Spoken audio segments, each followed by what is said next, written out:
Houston Texans head coach DeMeco Ryans. How you doing, Coach? Hey, Rich, doing fantastic, man. Great to be on again with you. Thank you very much, and I can confirm you're doing fantastic. I can confirm it.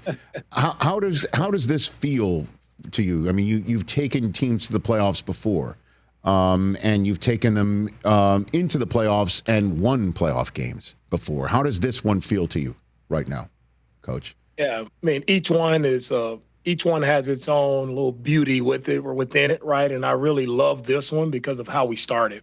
It's just so reflective of like life, right? You can start down, things aren't going well, you got a lot of problems, it's not looking great, but it's about how you keep battling, how do you keep pushing through like whatever adversity you face. And I'm so proud of this team.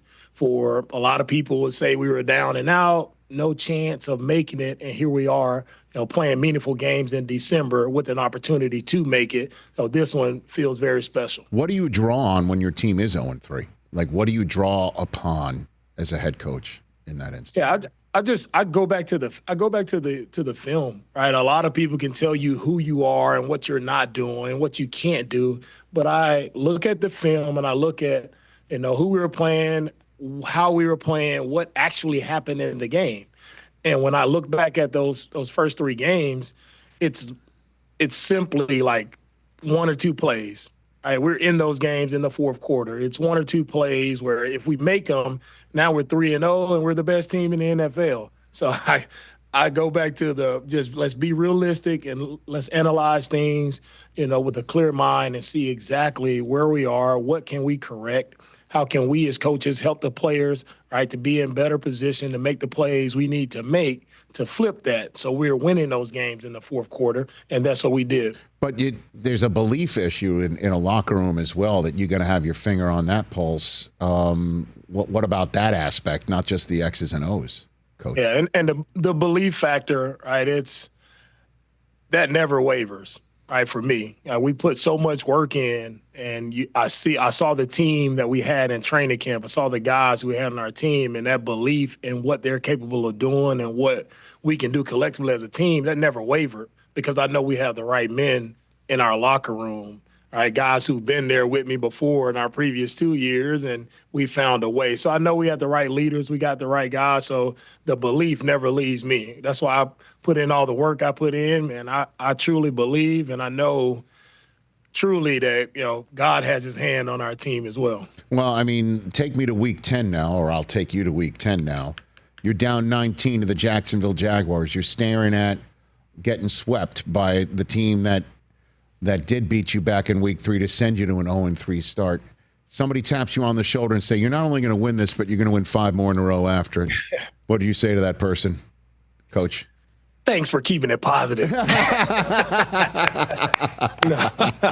love it. Oh, right? man, I truly believe, Rich, you have to have a positive mindset, man, no matter how bad it looks. And that game will always be I think that's the focal point of our season. That's the turning point, so to speak, where we have our backup quarterback in, Davis Mills, and without Davis, making such an inspirational comeback in that game and leading us to victory, I don't know where our season would be right now. So that is the turning point for our season. Grasping at straws from our positions, talking about quarterback play and what makes for quality quarterbacks in this league and how you have to have an excellent backup. Your former place of business in San Francisco having an opportunity to make a deep run like you now because of what Mac Jones did there with Brock Purdy out and Davis Mills while C.J. Stroud is out, keeps your ship more than afloat. And then you see Phillip Rivers in your division now, and you might be seeing old man Rivers at the end of the season in a must-have game for you. And neck up, you need it. Neck down, maybe less so, right? I mean, I'm trying to figure that part out. What about your perspective? Yeah, for me, Rich, I think it's the neck up part.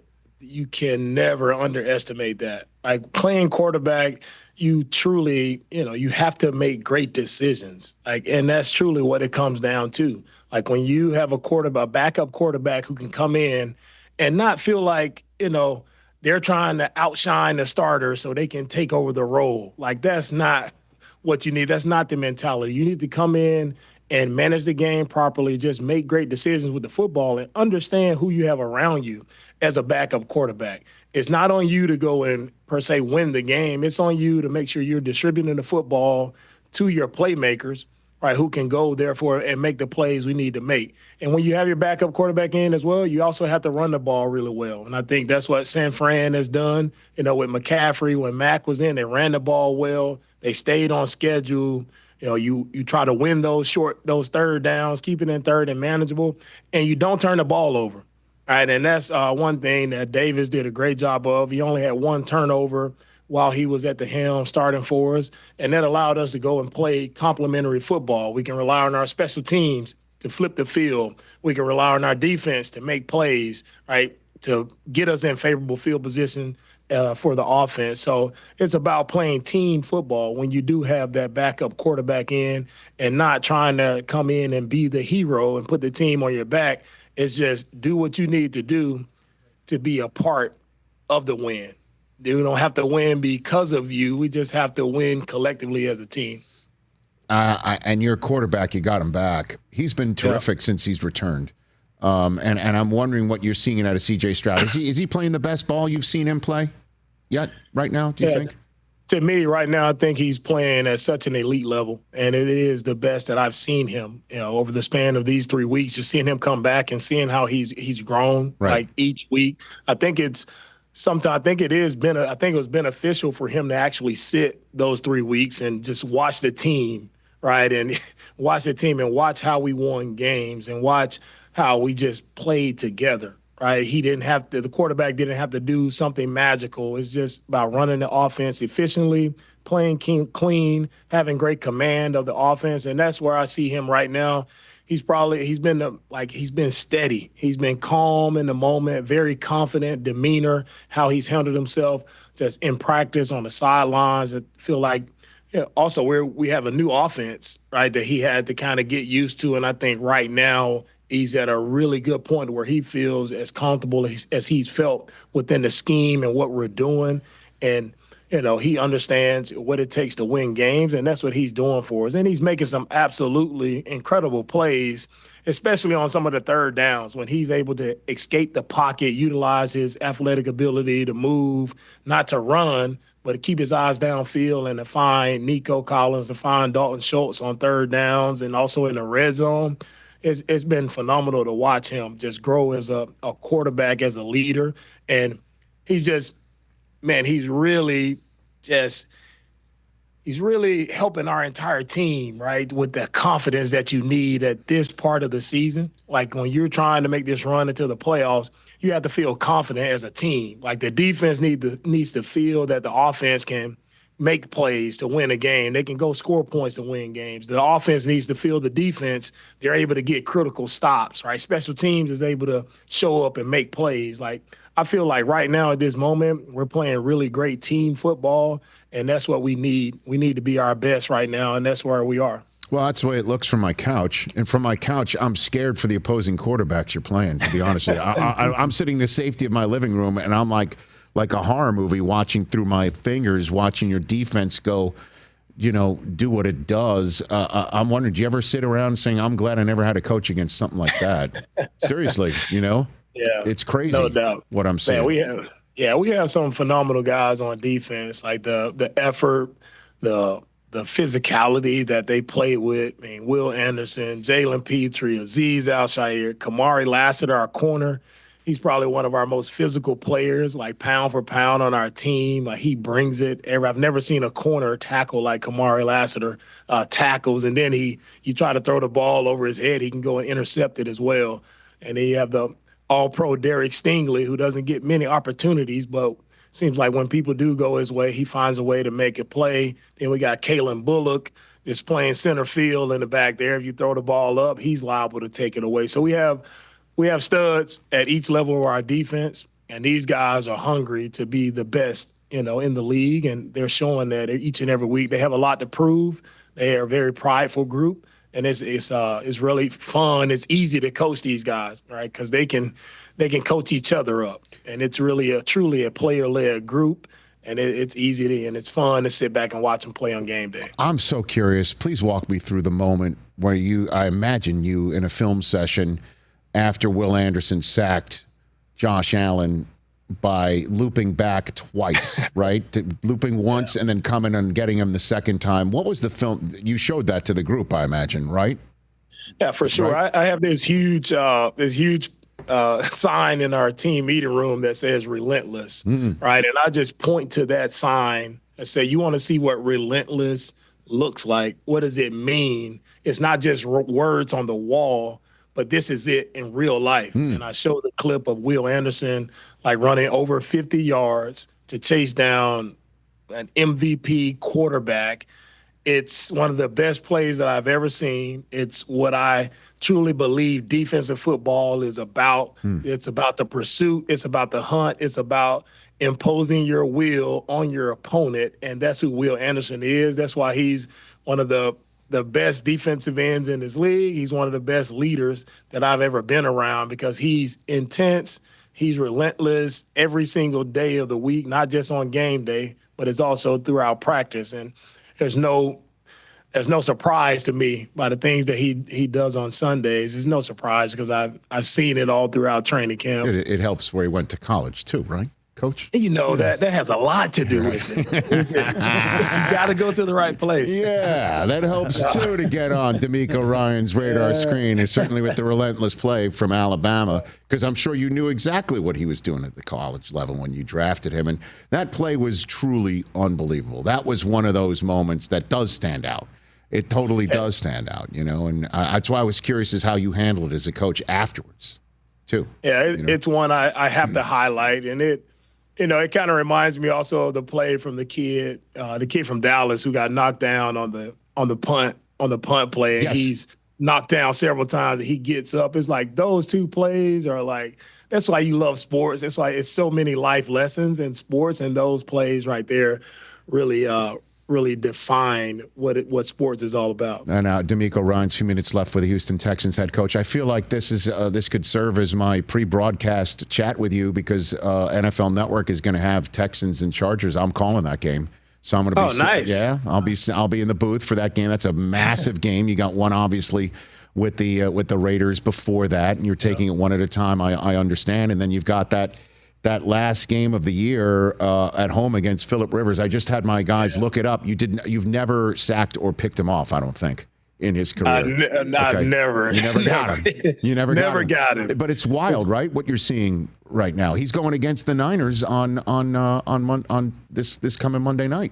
Unreal. Yeah, you know, after our game on Sunday, I had to tune in and check him out because it's just so impressive to see a guy who's been coaching high school football to come back and to see him operate.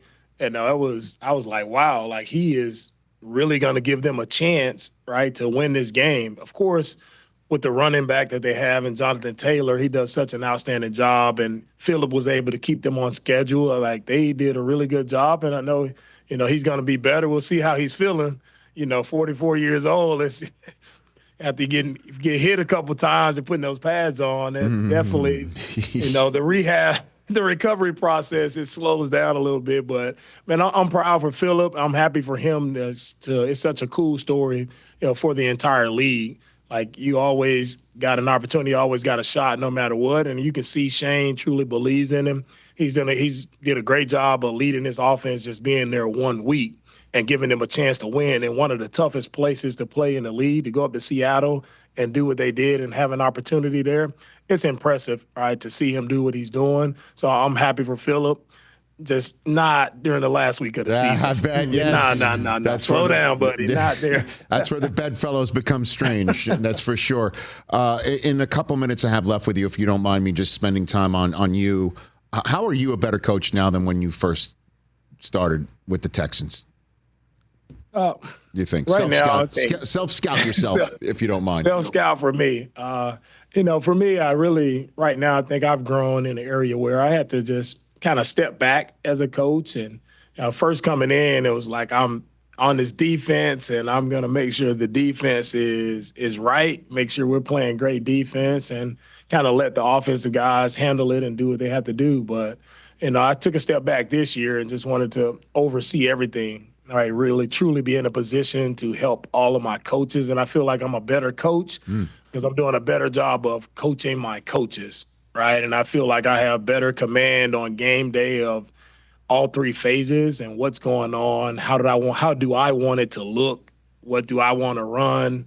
Like in all three phases, I feel like I'm in much better command now as a head coach. And hopefully my coaches feel the same way, that I'm helping them out a little bit more as well. But it's a lot less stressed out on game day, because it's like, even with like relinquishing the play calling, it feels like I'm actually able to, be able to do more. I'm able to help more. And I feel like I'm a better leader now just by doing less. I'm actually a better leader. I'm actually able to do more by doing less. And I don't know, again, I know you're taking it one at a time. That's what coaches do, and for good reason, because it's the NFL. But I'm sure you've peaked at the spot where the Super Bowl is being played. And for you to potentially take this team from 0-3 to that building where your coaching career began, what would that mean to you, do you think, to be playing in the field of genes, if you will, there in Santa Clara in the Super Bowl with your team? You're touching my heart, Rich. You're touching my heart there, man. That's you talk about, that would be very special. I spent a lot of time in that place and knowing, what that would mean for me to be out there in Santa Clara playing in that one. It doesn't matter where it is in the coach speak, but to do it there, where I got my start in coaching, that would be very special, very touching, and it would be a very fitting end to the year to make it out to Santa Clara for a really great reason. Certainly, if you look across the way, and the Niners are there too, which is entirely possible. As you and I are talking right now. It is. Now we're talking, man. You talk about a matchup. What a game. That sure would be. It sure would be.